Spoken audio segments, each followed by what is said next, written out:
বিশেষ করে শরীফ ওসমান হাদির যেই হত্যার ঘটনা ঘটেছে, আমরা দেখেছি এখন পর্যন্ত সরকার আসামিদেরকে গ্রেফতার করতে ব্যর্থ হয়েছে।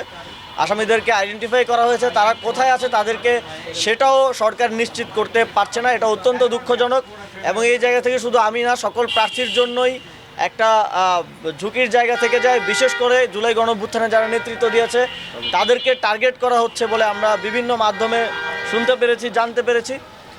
আমাকেও সরকারের বিভিন্ন স্তর থেকে এবং বিভিন্ন গোয়েন্দা সংস্থা থেকে মাঝে মধ্যে জানানো হয় যে আপনার নিরাপত্তা ঝুঁকি আছে, এখানে যেতে পারবেন না, ওখানে যেতে পারবেন না।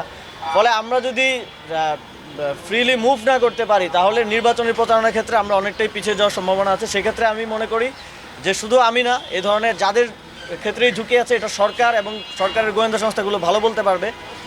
তাদেরকে নিরাপত্তা দেওয়ার জন্য সরকার সর্বোচ্চ ব্যবস্থা গ্রহণ করবে, সেটা প্রার্থী হোক, নির্বাচন কমিশন হোক।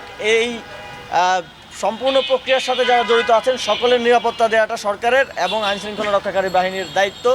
আমরা শহীদ ওসমান হাদির মতো অবস্থা যেন আর কারো না হয় এবং এর মধ্য দিয়ে দেশের পরিস্থিতি অস্থিতিশীল করা, নির্বাচন বানচাল করা এবং বাংলাদেশকে একটা অন্ধকারের দিকে ঠেলে দেওয়ার সুযোগ যেন কেউ না পায়, সেটা সরকারকে নিশ্চিত করতে হবে। ধন্যবাদ। ভাই বুমগুলো নিয়ে